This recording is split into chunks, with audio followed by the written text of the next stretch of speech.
For today's vlog, ay ito kami. Ayan, sa araw-araw namin na ginagawa sa bahay kasi wala akong pasok. Ako yung nagyaya sa kanila, mga guys. Ayan, ang mga alaga ko.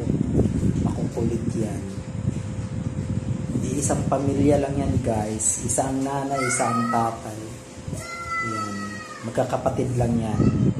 Ito yung tatay, ito yung ayun dyan ang nanay. Maliit.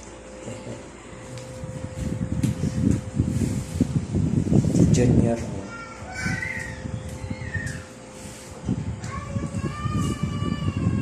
May kakulitan lang sila, guys, pero nasasaway naman.